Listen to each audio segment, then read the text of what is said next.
नमस्कार, मार्केट मंचनाव में आप सभी का स्वागत है। मैं हूं सुमित। हफ्ते का पहला कारोबारी सत्र, जबकि भारतीय बाजारों में आज फिर निफ्टी की एक्सपायरी का दिन भी था। इंडिसेस की शुरुआत सुस्त हुई, धीरे धीरे एक रेंज के अंदर ही कामकाज होता हुआ दिखाई पड़ा, लेकिन लास्ट आवर में एक हेवी बाइंग जो है लोअर लेवल से देखने को मिली।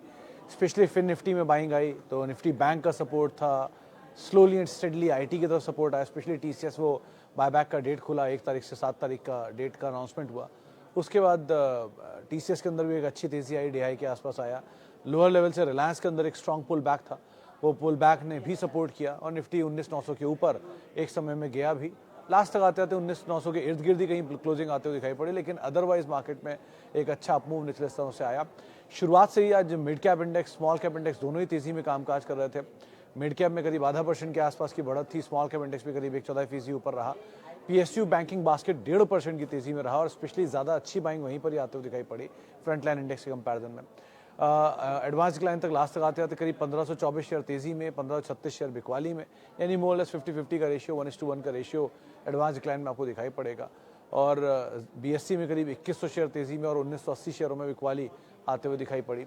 आज जोरदार तेजी में था अदानी समूह पूरा। सुप्रीम कोर्ट का फैसला रिजर्व रखने के बाद यहाँ पर खरीदारी का दौर बनता हुआ दिखाई पड़ा।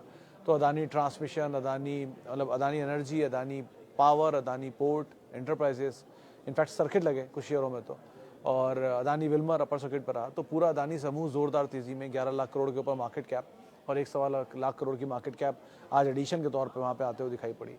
अच्छी तेजी वहाँ रही पूरे ग्रुप के अंदर। इसके अलावा आज थोड़ी बहुत मिड कैप फार्मा बाइंग थी, ऑटो में टाटा मोटर्स चल रहा था। की कंट्रीब्यूटर के तौर पे अगर आप इंडिसेस में देखेंगे तो दो तो अदानी के नाम थे, अदानी एंटरप्राइज, अदानी पोर्ट में, और उसके अलावा टाइटन में बाइंग थी, एक्सिस बैंक में बाइंग आज देखने को मिली। रिलायंस प्रेशर दे रहा था, लेकिन सेकंड हाफ में प्रेशर थोड़ा ईज आउट हुआ तो उसका सपोर्ट इंडेक्स में आया। TCS प्रेशर दे रहा था, वो हरे निशान में आ गया। ऐसे सेलेक्टिव स्टॉक्स के अंदर अपमूव था। न्यूज़ फ्लो ड्रिवन दिन था तो BSE में अच्छा अपग्रेड आया, खास तौर से वो जेफरीज की तरफ से 2700 का टारगेट, तो 6% ऊपर वहाँ तेज़ी रही। इसका BSE का इम्पैक्ट रहा IEX में, BSE का इम्पैक्ट रहा MCX में। इसके अलावा आज अच्छी तेज़ी थी OMCs में, ब्रोकर हाउस का एक अपग्रेड, और तमाम IOC, BPCL, HPCL सब में ही जोरदार उछाल आता हुआ दिखाई पड़ा। 60 से 65% EPS अपग्रेड की बातचीत उन्होंने की है वहाँ पर, उसका रिएक्शन देखने को मिला। इसके अलावा आज कुछ और ट्रिगर के तौर पे था, जो होनासा न्यूज़ फ्लोज थे कि कंपनी में ब्लॉक हो सकता है। अभी कंफर्मेशन नहीं है, लेकिन ब्लॉक होने की खबरें हैं, और खबरों के बीच में मैनेजमेंट डिनाई भी किया है। हालांकि एम्प्लॉय कोटे की तरफ से कुछ शेयर बिकेंगे 150 करोड़ रुपए के आसपास, 6% नीचे शेयर जाकर बंद हुआ, तो यहाँ पर कुछ नेगेटिव रिएक्शन भी देखने को मिले। लेकिन अदरवाइज न्यूज़ फ्लोज ड्रिवन दिन और इवेंट ट्रिगर्स, सीमेंस का नंबर है जिनको आप ध्यान रखोगे, तो ऐसे बहुत सारी चीज़ें हैं जिनको मार्केट अवेट कर रहा है। अब कल बुधवार का दिन है, बैंक निफ्टी की एक्सपायरी है, तो आपको वहाँ नज़र रखनी होगी।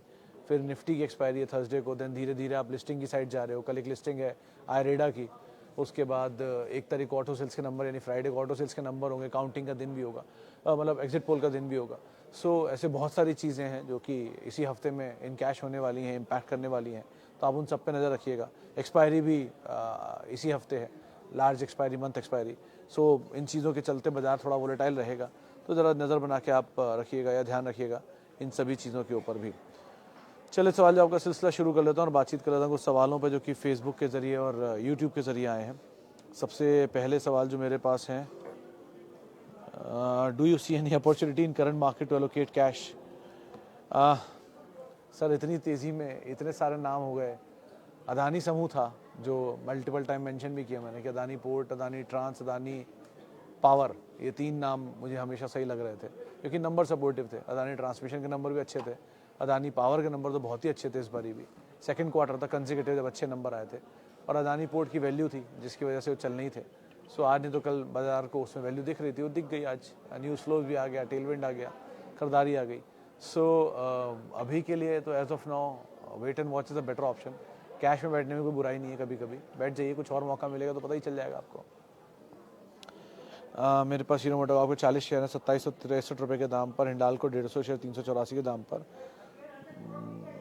सर, तो मेरे हिसाब से श्याम जी, आप दोनों में अगर 30% गेन ले रहे हो, हीरो मोटो को आप तो मेरे ख्याल से भी आप वेट कर सकते हो फर्दर, क्योंकि उसमें तो अभी अपमूव और कैरी कर सकता है, कंसीडरिंग कि जो नई बाइक का इम्पैक्ट है कितना आ रहा है सेल्स के नंबर्स में दिखने लग जाएगा। फेस्टिव डिमांड अभी आई रही है और इस क्वार्टर के नंबर में फेस्टिव के नंबर्स ही होते हैं। सो वहाँ पर वैसे भी कैश रिच कंपनी है, डेट फ्री है, अच्छे ट्रिगर हैं, डिविडेंड पे ऑफ भी बेटर है। बजाज इतनी तेज़ी पकड़ के गया, आइशर ने पकड़ी है तो ये भी फॉलो अप करेगा। सो वहाँ तो आप होल्ड कर सकते हो। एंड रेस्ट दूसरी कंपनी में भी आप एटलीस्ट हिंडाल्को में भी होल्ड तो करो। मेटल साइकिल के बॉटम के आउटपुट तो आपको प्रॉफिट मिल रहा है, जब वापस रिवर्स करेगी तो किस तरफ जाता है देखते हैं। सो अभी तो बने रहने में कोई बुराई नहीं है, लेकिन हाँ ऊपर के लेवल पे 50% तक आ जाए गेन कहीं, तो आप आधा पोजीशन तो एटलीस्ट हल्का करके कैपिटल निकाल लेना अपना, और बाकी पोजीशन में बने रहो। कंपनियां दोनों ही क्वालिटी हैं, दोनों ही इन्वेस्टमेंट ग्रेड है, समय देंगे तो कोई बुराई नहीं है इसमें। Okay, IT ETF add as you said TCS and Infi sideways for last 34 months. Malik साहब, मतलब मैं यूजुअली मुझे जो सही लगता है मैं वही बोलता हूँ 90%। तो मुझे ऐसा लग रहा है कि आईटी में बहुत ज़्यादा डाउनसाइड नहीं है। टीसीएस में फॉल आना चाहिए कंसीडरिंग जो न्यूज़ फ्लोज आ रहे हैं। $21 करोड़ का एक पे ऑफ और $14 करोड़ का एक पे ऑफ, कुल मिलाकर 3,000 करोड़ रुपए की पे अदायगी है टीसीएस की। दो इनकी ईपीएस के ऊपर इम्पैक्ट करेगा। ये करीब 11 करोड़ रुपए, 11,000 करोड़ रुपए के आसपास का इसका प्रॉफिट है क्वार्टरली। तो 44,000 करोड़ का एनुअल प्रॉफिट है, लगा लो आप उस पर 3,000 करोड़ कितना इम्पैक्ट कर लेगा। सो 8-10% इनकी ईपीएस में इम्पैक्ट आना चाहिए। तो 28 के मल्टीपल पे आप लगा लो 3-4% का जो डाउनसाइड आएगा तो आएगा। लेकिन अभी बायबैक का प्राइस सपोर्ट कर रहा है उसको, क्योंकि बायबैक खुल रहा है 1 तारीख से 7 तारीख के बीच में। तो चांसेस थिनली लो कि अभी कोई इम्पैक्ट होगा। नंबर से पहले थोड़ा बहुत आ गया तो आ गया, और अगर दूसरे केस को उन्होंने भी कहा है कि वो चैलेंज करेंगे और नहीं हुई अदायगी तो बात ही अलग है। सो डाउनसाइड लिमिटेड ही दिख रहा है किसी भी स्कोप में, पूरे आईटी में। IT ETF is the best way, और अगर आप जा ही रहे हो तो SIP is the best way IT के साथ साथ। तो दोनों ही चीज़ों को आप आधार मान के चलना। अदानी विल्मर का शेयर लिया है 300 share at the price of 296, क्या करूं, होल्ड करूं या प्रॉफिट बुक करूं? विकास सर, मेरे ख्याल से होल्ड करना चाहिए। मतलब एक तरफ ये टेलविंड जो इस ग्रुप के साथ वो था इशू, हिंडनबर्ग मामला, उसमें सुनवाई में फैसला इनके फेवर में नहीं आया, लेकिन कोई भी सुनवाई का फैसला इनके अगेंस्ट भी नहीं आया है। तो बाजार इस चीज़ को देख रहा है कि no news is big news. तो इसीलिए मेरे ख्याल से आप बने रहो। पहला पार्ट तो ये है। दूसरा, अदानी विल्मर में ऑलरेडी बहुत बुरा कुछ देख चुके हो आप। 2 क्वार्टर के लॉस देख चुके हो, नंबर्स खराब देख चुके हो, प्रमोटर के माल बिकने की खबरें देख चुके हो, सब कुछ देख लिया आपने। सो मुझे लगता नहीं बहुत ज़्यादा डाउनसाइड है इसमें। सो बने रहने में कोई खास बुराई नहीं है। ये कर सकते हो कि आपकी कॉस्ट 296 है और आज 350-40 रुपये करीब घूम रहा है, तो आप 310-312 रुपये का एक स्टॉप लॉस डाल लो, ताकि होल्ड करो। धीरे धीरे वो जैसे जैसे ऊपर जाता है स्टॉप लॉस भी ट्रेल करते जाओ, जहाँ स्टेबल होगा वहाँ थोड़ा निकल सकते हो। सो अकॉर्डिंगली कॉल लो, लेकिन खोने के लिए बहुत कुछ है नहीं यहाँ पर, तो आप बने रह सकते हो उस ग्रुप में। SME IPO, सॉरी सर मैं ट्रैक नहीं करता, लेकिन ये बात ज़रूर है SME IPOs are completely controlled. तो क्योंकि इक्विटी बहुत छोटी होती है और बहुत रेगुलेशन भी नहीं है। सो वहाँ पे लिस्टिंग गेन के लिए आप जाओ, वहाँ फंस जाओ, पैसा बर्बाद हो जाए। अगर आपके पास इतना है तो पता नहीं मुझे, लेकिन मैं अगर मेरे पास लिमिटेड पैसा है तो मैं ऐसा कोई काम नहीं करूँगा। कम आएगा लेकिन स्टेबल है वो ज़्यादा बेटर है। I read a business outlook long term. Sir listing तो होने दो कल मिश्रा जी, उसके बाद तो कोई आउटलुक पूछना। लिस्टिंग से पहले आपको आउटलुक या तो पहले ही ले लेना चाहिए था आउटलुक, उसके बाद डालना चाहिए था। लेकिन अब आप लिस्टिंग के बाद आउटलुक ढूंढ रहे हो उसके अंदर। फिलहाल तो एनबीएफसी बिजनेस के अंदर है, आरईसी पीएफसी का पीयर है जो कि रिन्यूएबल एनर्जी के लिए ऊपर स्पेंड करता है। 8 के मल्टीपल पे आईपीओ लेके आ रहे हैं, तो वैल्यूएशन सही है। लिस्टिंग भी कल अच्छी होनी चाहिए, बट अगेन आप अगर लॉन्ग टर्म विजन ढूंढ रहे हो तो लॉन्ग टर्म के लिए फिर आपको उसी समय सोच के डालना चाहिए था। अब अगर आप लिस्टिंग के लिए देख रहे हो तो कल लिस्टिंग है ही, देख लेना आप अकॉर्डिंगली कॉल लेके इसमें। Okay, what is your view on protein NSDL? Can Adani stock, Adani energy and trans total gas back previous high? Singh साहब मुश्किल लग रहा है मुझे कि तो रिजवान साहब का भी सवाल है कि अदानी ग्रुप में एंटर किया जा सकता है क्या? तो रिजवान साहब और सिंह साहब दोनों लोगों को यहाँ कंटिन्यूसली इसी प्लेटफॉर्म पे किसी भी वीडियो को उठा के देख लो, पिछले जब भी मुझसे किसी ने पूछा कि अदानी में क्या करें, मैंने यही कहा कि 3 नाम मुझे अच्छे लग रहे हैं, Adani port, Adani power, Adani trans. इन तीनों की वजह एक ही दी है मैंने, अर्निंग। कुछ भी कह लो आप कि ये हेडविंड है, टेल विंड है, वॉटेवर है, आज ये आ गया वो आ गया, लेकिन जहाँ अर्निंग होती है वहाँ शेयर को चलना ही चलना होता है। आज नहीं तो कल, कल नहीं तो परसों चलेगा ही चलेगा।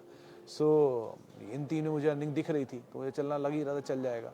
आज ही एक दिन में ही सब आगा पीछे बराबर कर दिया सर्किट मार के, लेकिन अभी भी ये तेज़ी रहेगी और कोई बड़ी बात नहीं अगर अर्निंग सपोर्ट करती रही तो पुराने हाई भी कट जाए। लेकिन अगर अर्निंग सपोर्ट करती रही तो, इसीलिए वो टाइम भी ले सकता है बहुत, लेकिन अभी के लिए हाँ, ये ज़रूर है कि अभी की लर्निंग अच्छी है। अगर आप कुछ ढूंढ रहे थे तो ये 3 नाम थे, और नीचे मिल जाए तो अभी भी ये नाम है, तो आपको कोई दिक्कत नहीं है। आप 600 रुपये का स्टॉप लॉस, 663 स्टॉप लॉस डाल के बने रह सकते हो अदानी ट्रांस में।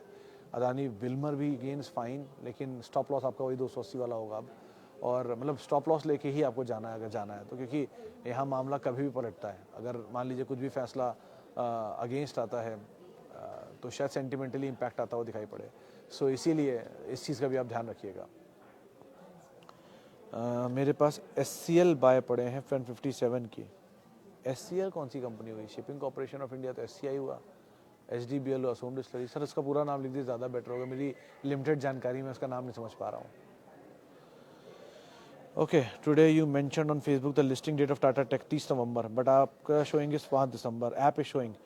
तो अनिल जी, मैंने जो डेट मेंशन की है 30 तारीख, वो कंपनी कम्युनिकेशन से है। तो जो भी डेट्स आप चेक कर रहे हो, चाहे लिस्टिंग में 30 टाटा टेक की हो, आयरिडा की हो, या फ्लेयर की हो, 1 तारीख फ्लेयर की डेट है, तो ये सब डेट्स जो हैं ये कंपनी ने हमें कम्युनिकेट की हैं, क्योंकि हमें अपनी टीम्स वहाँ भेजनी होती हैं। तो कंपनी का कम्युनिकेशन है, एक्सचेंज का कम्युनिकेशन है कि उस दिन ये होने वाला है। अब ऐप ने क्या डाला है या आपने क्या देखा है वो मैं नहीं बोल सकता, लेकिन सो फार जो डेटा कंपनी हमें मेंशन करती है, जो ऑथेंटिक है, मैं वही डेटा डालने की कोशिश करता हूँ। तो मेरे पास ये इन्फॉर्मेशन है जो कंपनी ने खुद भेजी है प्रेस कॉन्फ्रेंस के जरिए कि आप आइए और अपने रिपोर्टर को लेकर आइए, वो है ये तारीख। बाकी आपको जो सही लगती हो डेट्स, आप उस दिन वेट कर लेना, लेकिन मेरी जानकारी ये कहती है कि 30 तारीख को लिस्टिंग है। Okay, IOC for 10 year. तो अली साहब, डिविडेंड यील्ड के लिए तो बढ़िया स्टॉक है अगर आप चाह रहे हो तो, लेकिन अदरवाइज आपको बड़े अप्रिसिएशन की उम्मीद अगर आप लगा रहे हो तो वैल्यू है, लेकिन बहुत बड़ा अप्रिसिएशन मत सोचना। डिविडेंड यील्ड के लिए अच्छा है, बने रहने में कोई बुराई नहीं अगर आपके पास है तो। I have 40 share of Raymond, price 1850. Is it good to book loss now or even now downward? Also 50 shares of Manyavar to capitalize wedding theme. तो सर मान्यवर के शेयर तो आप बने रहो। पहले भी मैंने ये मेंशन किया है कि वेदांत एक अच्छा स्टॉक मुझे लग रहा है और चलना चाहिए second half of financial year में, और चल भी रहा है। लाइक वाइज मैं फिर मेंशन करूँगा, कोई स्टॉक आप लोग ढूंढ रहे हो, अभी याद आया मेरे दिमाग में, तो Patanjali could be a good bet. Patanjali को आप देख सकते हो, वहाँ कुछ अच्छा हो सकता है, तेज़ी आ सकती है, आप मेंशन कर सकते हो, चाहे तो बने रह सकते हो वहाँ पर अगर आपके पास है भी और आप लेना चाह रहे हो। मान्यवर is again a good theme. Even Adani Wilmer is a good theme, आप जाना चाहो जा सकते हो उसमें सेकंड हाफ के लिए। अब रही बात रेमंड की, तो मेरे ख्याल से रेमंड में आप बेचो मत। आज ही कंपनी ने क्लेरिफाई किया कि बिजनेस पे कोई इम्पैक्ट नहीं है, जो इम्पैक्ट है पर्सनल लाइफ पे है। वही बात सच भी है कि बिजनेस अलग होता है, पर्सनल लाइफ अलग होती है। सो कंपनी के बिजनेस पे कोई खास इम्पैक्ट नहीं है। इसके टूटने की एक वजह ये हो सकती है कि ये शेयर चला बहुत है, लेकिन फिलहाल बने रहने में कोई बुराई नहीं है, और लॉस तो बिल्कुल ही बुक मत करो, आराम से आप बनो। अगर आपके पास अपना पैसा है और आपने किसी से उधार लेकर नहीं लगाया है तो आप आराम से बने रहो, कुछ समय होल्ड करो। जो नीचे आया है जितना, उतना ही रिबाउंड भी तेज होगा। सो आराम से आप बने रहिए और जस्ट सी कैसे चीज़ें होती हैं। बिजनेस पे अभी तक कोई इम्पैक्ट नहीं है, सो इसलिए अभी कोई कंसर्न, कॉज ऑफ कंसर्न नहीं है जब तक बिजनेस में इम्पैक्ट नहीं आता है। Any best stock which we can buy as per your suggestion, that is EMS, UPL, Adani Energy, Carbon, EID। तो सर ये सारे के सारे नाम मैं जयप्रकाश जी मेंशन कर चुका हूँ अलग अलग डेट पे, और आज आप इतनी तेज़ी के बाद, खरीदारियों के बाद या मूवमेंट के बाद आप खरीदारी करना चाह रहे हो इनमें। अभी भी अगर आप चाह रहे हो तो इसमें Adani energy with 680 stop loss and EMS कह रहा हूँ, सॉरी UPL, इनको आप देख सकते हो, बट 580 एक स्टॉप लॉस के लिए आपका रहेगा। इन दोनों को आप अदरवाइज कैपिटलाइज कर सकते हो। EMS बहुत चल चुका, EID Perry is always a buy, it's an investment grade stock, और Carborundum is again an investment grade stock। तो tube, Carborundum and EID Perry ये तब investment grade stock है for longer horizon of time। Adani Wilmar का share ले लिया, बात हो गई इस पर। Does chairman MD of company take salary with commission of companies net annual profit? नहीं सर, ऐसा नहीं है। उनकी सैलरी होती है और कई लोगों को ESOPs मिलते हैं, प्लस कुछ लोग बोर्ड पे होते हैं तो बोर्ड की फीस मिलती है, लेकिन कमीशन और डेली कमीशन और प्रॉफिट के ऊपर तो कुछ काम नहीं होता। ऐसा कुछ नहीं तो सुना मैंने, लेकिन कई लोग होते हैं वो नहीं लेते, उनको ESOP ही मिल जाते हैं, बहुत है उनके लिए, 1 रुपये फीस लेते हैं। ESOP से डिविडेंड आता है उनको, तो डिविडेंड से उनकी इनकम चल जाती है। मान लीजिए कोई बड़ा CMD है जिसके पास ESOP में पड़ी है 5% इक्विटी, उसको डिविडेंड ही इतना आ जाएगा कि उसको कोई सैलरी की ज़रूरत ही नहीं है, तो यूजुअली अवॉइड करते हैं, 1 रुपये सैलरी ले लेते हैं। सो इस तरह के कदम तभी उठाए जाते हैं आपके पास बढ़िया ESOP का बंच है, या फिर आप कई जगहों पर डायरेक्टर हो, डायरेक्टर फीस आपको मिलती रहती है। सर टाटा नगर लिस्टिंग के दिन, सर मैं कोई अरूप जी वो नहीं हूँ ज्योतिष की, मैं आपको ये बता दूँ किस भाव पे बंद होगा। अच्छी कंपनी है, अच्छा लेवल मिलना चाहिए, उम्मीद तो यही है। ग्रे मार्केट प्रीमियम तो 750 350 रुपये का दिखा रहा है, तो 800 850 रुपये कहीं लिस्ट होना चाहिए। बट अगेन 800 850 पे लिस्ट होने के बाद इसका वैल्यूएशन कहीं 50 के आसपास पहुंच जाएगा मल्टीपल। तो अगर 50 पे मल्टीपल पहुंच जाता है तो वैसे ही महंगा हो जाएगा। टाटा एलेक्सी करीब 63 के आसपास है। सो ये आप मत सोचना कभी लिस्टिंग वाले दिन कि ये आखिरी दिन होगा और उसके बाद कभी नहीं मिलेगा वो भाव, ऐसा नहीं है। हर भाव कभी ना कभी नीचे मिलता है। एक लेवल पे नहीं मिलेगा तो बहुत लंबे समय तक उस लेवल पे मिलेगा। मान लीजिए 500 रुपये शेयर 1000 रुपये पे लिस्ट हो गया से फॉर एग्जांपल, तो 500 रुपये तो ऊपर आ गया, लेकिन जो बचा हुआ वो 1000 रुपये है, वो 1000 रुपये कई महीनों तक भी काट सकता है, कई सालों तक भी काट सकता है। सो इसीलिए ऐसा मत सोचना कि आखिरी दिन है और टूट पड़ो, जो मिल रहा है ले लो। अगर आपको अलॉटमेंट हुआ तो आप होल्ड करो इसको। It's a good stock to own for longer period of time, तब आपको ज़्यादा जूस मिलेगा इसमें। लेकिन नियर टर्म लिस्टिंग गेन के लिए इसमें मत ट्रेड करना, वो ज़्यादा बेटर नहीं रहेगा। बाकी समय बताएगा। Can you buy Tata motors? Sheikh साहब you can buy instead Tata motor. DVR भी एक अच्छा बेट हो सकता है, क्योंकि वहाँ पर डिफरेंशियल वोटिंग राइट का अंतर है और आपको उनसे कोई मतलब नहीं है। यानी कि आपको डीवीआर में अंतर होता है कि आप वोट नहीं कर सकते टाटा मोटर्स के किसी भी फैसले को लेकर, तो आपको वोटिंग करनी भी नहीं होती आमतौर पे। सो अगर आपको चाहिए तो आप डीवीआर ले लो, कम दाम पे आपको सेम प्राइस मिलेगा जो टाटा मोटर में मिलता है। अगर डिस्काउंट मिल जाए, कभी 60% रेशियो होता है दोनों का, अगर कहीं नीचे मिल जाए तो ज़्यादा अट्रैक्टिव हो जाता है टाटा मोटर डीवीआर। रेमंड पे बात हो गई। मेरे टाटा टेक्नोलॉजी के शेयर नहीं मिले और 15,000 उलझ नहीं गए सर, वापस आ जाएंगे, कहीं गए नहीं होंगे। वो एसबा प्रोसेस होता है, 3 दिन में वापस आ जाएगा। और अगर नहीं भी मिले तो खुलते ही ले लीजिएगा। अगर महंगा मिले, आपको लगे नहीं बहुत महंगा हो गया नहीं लेना, तो मत लीजिएगा, थोड़े दिन बाद नीचे मिल जाएगा। अगर नहीं भी मिलता है तो छोड़ दिए टाटा टेक, 7200 शेयर और हैं, उनमें से कुछ और ले लीजिए। जो पैसा बनना है वो तो बनेगा ना। बोलता हूँ ना, मनी हैज़ नो कलर। वो चाहे टाटा टेक से बने या सुजलॉन से बने, उससे फर्क नहीं पड़ता। जो बनना है वो बन के ही रहेगा। सो आराम से रहिए। बाजार कल भी था जब मैं नहीं था, बाजार तब भी रहेगा जब मैं नहीं रहूँगा। सो मौका मिलता रहेगा, अपॉर्चुनिटी सालों में आती रहती हैं, कोई ना कोई मिल जाएगी। टाटा टेक नहीं तो कोई और आईपीओ हो जाएगा कुछ दिन बाद, क्या पता टाटा का दूसरा कोई आईपीओ ले अपना। So wait and watch is a better option. ऐसी जल्दबाजी मत मचाइए किसी भी शेयर को लेके, चाहे वो कोई भी हो, दुनिया का कैसा भी शेयर हो, कितनी भी अच्छी इन्फॉर्मेशन हो, जस्ट वेट एंड वॉच, उसका सही दाम आपको मिल जाएगा कुछ टाइम में। मेरे पास सुजलॉन एनर्जी के 400 शेयर हैं जो मैंने 7.5 से खरीदे थे, तो 40 रुपये तो हो ही गया। सर आप एक काम कर सकते हो, 100 शेयर बेच दो, आपके 100 शेयर बिकते ही 300 शेयर फ्री हैं बाकी, तो 300 शेयरों को आप होल्ड कर लो हमेशा के लिए। जहाँ भी जाए सुजलॉन, उसके बाद आपको क्या ही फ़र्क पड़ता है। ज़्यादा तो 50 शेयर बेच दो, बचे हुए शेयर आपके फ्री के ही हैं सारे, तो फ्री के शेयर वो 40 हो या 140 हो, आप आराम से होल्ड करो। एटलीस्ट आपका कैपिटल तो निकल ही आया। मुफ्त के शेयर आप जितनी दिन समय, जितने साल, जितने दशकों के लिए आप होल्ड करना चाहो, कोई दिक्कत नहीं है उसमें। Long term view from SBI card, मेरे ख्याल से सर बने रहो। अक्षय जी, आज सुबह ही एक सवाल आया था, गाबा सर ने सवाल का जवाब भी लिया था, तो उन्होंने तो कहा था आप बने रहना ज़्यादा बेटर है। अब खोने के लिए इसमें बहुत कुछ है नहीं, ऑलरेडी बहुत करेक्शन दिखा चुका है, तो बने रहो, ज़्यादा बेटर है मेरे ख्याल से। सौरभ जी का सवाल है HDFC bank and Tilak Nagar. Sir Tilak Nagar के केस में तो माल बिक रहा है, अगर आप इसकी होल्डिंग चेक करना, रोज बीएससी पे इसके प्रमोटर की एंटिटी की तरफ से माल बेचा जा रहा है, तो ये कंसर्न है। अगर प्रमोटर एंटिटी माल बेच रही है शेयर की तेज़ी में, तो इट्स अ रिस्क।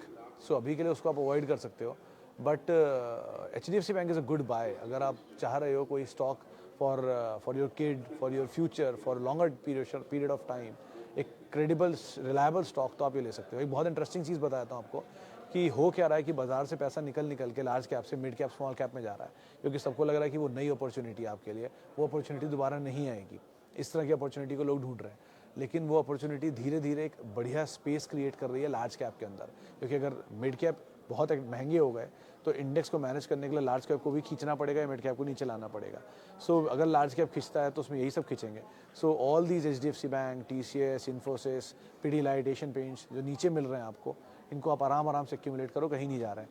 इनके दाम आज नीचे मिल रहे हैं, स्लोली एंड स्टेडली बढ़ के अपनी जगह पहुंच जाएंगे। Even UPL it's a good buy, तो आप देख सकते हो, बट थोड़ा स्टॉप लॉस रखना। यूपीएल जैसे स्टॉक शेयरों में थोड़े वोलेटाइल ज़्यादा होते हैं, but these TCS, these Infosys, these Reliance, these HDFC bank, इनमें कोई फ्लॉ नहीं है। आराम से एसआईपी में मैंने एक्यूमुलेट करिए, वो ज़्यादा बेटर रहेगा। Can we add ask at करम CMP, it's worth adding in bulk? तो पुनीत सर बल्क तो नहीं बोलूँगा, लेकिन हाँ नियर टर्म बल्क आप मान सकते हो। जैसे आप ये समझ लो, अगर आपके पास 100 रुपये लगाने की एपेटाइट है तो आप 60 अभी लगा दो, ठीक है, और 20-20 का वेट करो। अब 20-20 से अगर वो नहीं भी मिला कहीं आपको मौका, तो खोने के लिए बहुत कुछ नहीं होगा। चलो आप और रिस्क ले सकते हो, तो आप ये कर लो 80 लगा दो, 10-10 का वेट कर लो, या 70 लगा दो, 15-15 का वेट कर लो। ऐसे रेशियो में डिवाइड कर लो। उससे ये होगा कि आप बल्क क्वांटिटी में कुछ माल ले भी लोगे और कुछ माल के लिए आप वेट भी कर लोगे। नया आईपीओ है तो कहने के लिए बहुत कुछ नहीं होता इसमें, बट अच्छी चीज़ क्या है कि इसके वैल्यूएशन कंफर्टेबल है। दूसरा, बहुत भागा नहीं है आईपीओ से। तीसरा, कंपनी अच्छी है, डेट फ्री कंपनी है और बढ़िया प्रोडक्ट लाइन भी है। सो थोड़ा समय लग सकता है लेकिन पैसा बना देगा, तो आप आराम से ऐड कर सकते हो और एक बड़ी क्वांटिटी में कर सकते हो। पूरी क्वांटिटी में नहीं, लेकिन एक बड़ी क्वांटिटी में आप ऐड कर सकते हो यहाँ पर। Polycab for SIP instead Pidilite for SIP, I prefer. Polycab ज़्यादा भागा हुआ है, दो Polycab is again good, but Pidilite is ज़्यादा कंफर्टेबल। तो आप ये कर सकते हो कि ऑल्टरनेट कर लो या दोनों शुरू कर दो अगर आपके पॉसिबिलिटी है तो Polycab and Pidilite both are good to go for SIP. IREDA पे हम बात कर चुके हैं, पॉलीकैप पे बात हो गई है। क्या करें इसके अलावा Piramal enterprise for long term. Sharma sir, ये ऊपर भी किसी ने सवाल पूछा, 770 रुपये के दाम पे पिरामल एंटरप्राइज में खरीदा दिया, चापी का सवाल था। तो एक ही चीज़ बोलूँगा मैं कि सर तेज़ी मिले ना, थोड़ा थोड़ा निकलते रहो, ज़्यादा बेटर है। इसके मर्जर डीमर्जर इतने हुए हैं कि कारोबार को लेके काफ़ी इश्यूज़ हैं। फार्मा बिजनेस वैसे ही अलग कर चुके हैं, थोड़ा बहुत ओटीसी बचा है इनके पास। सो बेटर है कि कहीं भी तेज़ी मिले आप निकल जाओ, ज़्यादा बेटर रहेगा। चले फिलहाल अब इतने सवालों शामिल करूंगा। माफ़ी उन सभी लोगों से जिनसे बातचीत नहीं हो पाई, और बहुत बहुत शुक्रिया उन सभी लोगों का जिन्होंने सवाल पूछा। आपसे बात होगी अब कल, वरना शाम 5:30 बजे। और आप मेरे साथ जुड़ सकते हैं @सुमित रिसर्च मेरा ट्विटर हैंडल है। किसी भी निवेश से पहले अपने वित्तीय सलाहकार की राय लें, और जिन्होंने अदानी में पैसा डाला उन सबको बहुत बहुत मुबारकबाद। आपसे अब और कोई भी निवेश करना तो वित्तीय सलाहकार की राय ज़रूर लेकर निवेश करें, और CNBC आवाज़ के यूट्यूब और फेसबुक पेज पे सवाल पूछें, आप वहीं पे ही आपको जवाब भी मिलेंगे। नमस्कार।